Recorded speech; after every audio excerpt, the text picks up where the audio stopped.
In this class, we are going to learn how to populate a field or the page item in our Oracle Apex application on the page load. Suppose if you have a requirement in your application wherein when the application or the page loads, you have to populate a particular page item. In this case, there is a text field over here and I'm populating. This is a default value. Suppose if you want to auto populate on the page load, then we will see how to do the same in this class. First and the foremost thing is I will create a application. I will click on create and I will name this as demo page load populate and the value, click on create. I will create a blank page over here, click on create page and I will be creating a blank page. I will name this as populate page item. Click on create. I will keep rest of the things default. So in this demonstration, we are going to learn about the basic concepts like how we can populate the field with the help of common attributes over here and as well as by using the dynamic event, that is by creating a dynamic action on the page load. First and the foremost thing is I will create a region, that is I will name this as populate field demo and I will keep this as static content. I will right click over here and I will be creating one page item.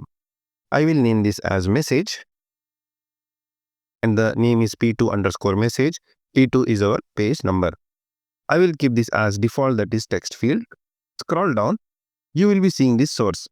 In the type, what we will do is first of all, we will try to assign this with the static value, that is the static value. I will put over here, this is a static message hello world. Click on save and we can run. This is one of the way how we can populate the value to a particular page item or the text area that is on the page load by using the type as static value. Let me click on preview. It's asking for the credentials. I will quickly populate the details. Click on sign in. We are seeing this message, that is this is a static message and the hello world. So we can remove these things, that is the name, what it is shown over here, like the page title and the breadcrumb message and the region. So we can customize this using the options over here. If you just select the static content and use the defaults, here we can select this as hidden, click on OK and click on preview. So our message will be gone from here of the header. In order to remove this, you can just delete the breadcrumb. Let me just delete this breadcrumb. Click on save and we will click on run. We have successfully removed the breadcrumb title. So let me come back to our topic. So one thing is we can populate by using the static value. In case if you want to populate based on some calculation, then what we can do is we can go for the SQL query as well, wherein we can write the query. I will write select hello world SQL, something like this I will write, and from the dual. But in actual project, you will be writing the complex SQL query in order to get the data. Click on preview. Now we will be getting the message that is from the SQL query. Suppose if you have stored the value in the table, then you can go with this method. Next, we can go for even the function. So we can write over here the complex function as well. So we can write return. I will maximize this using the code editor.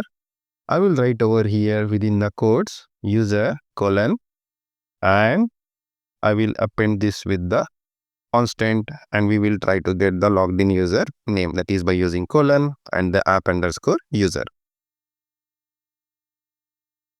So you can click on validate and you will get the message saying validation successful.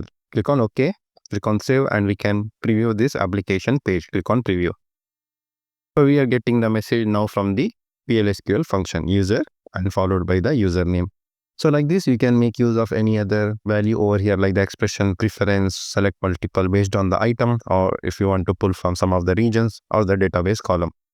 Now with this set, what we will do is we will try to remove this and we will go for the none, click on save and we will try to review this page. Now we are not seeing any value over here in the message. Now what we will do is we will try to create the event on the page load. You can go over to the events tab over here and click on page load, right click and select the create dynamic action.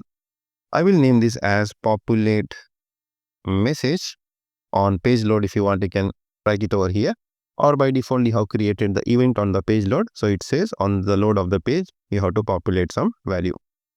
So once you have provided the identification name, click on the true, that is the show. We have to change this. Instead of show, what we can do is we can make use of this execute JavaScript code. Select this. Here we can write a simple code. Now, in order to know what code we have to write, we can go to the help. So this will give a quick help on how we can write the code over here. Expand the code editor. Or else you can look at the documentation page, that is for Application Express Builder User Guide. Suppose if you want to set any parameter, then you can make use of this syntax, that is $s. It is going to set the value. I will populate field, that is the p2 underscore message, that is the field name in our case. I will paste it over here, whatever we have copied. So we are trying to populate the default value that is to this field in our page, that is p2 underscore message. Here I will give the message saying this is a populated value, there's a typo, from event page load. Once done, click on OK, click on save.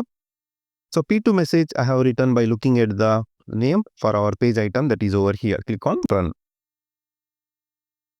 Now on the page load, what will happen is it will make use of the dynamic action on the page load what we created, and it is going to run the JavaScript code and get the value what you see over here, and it is printed from the JavaScript code.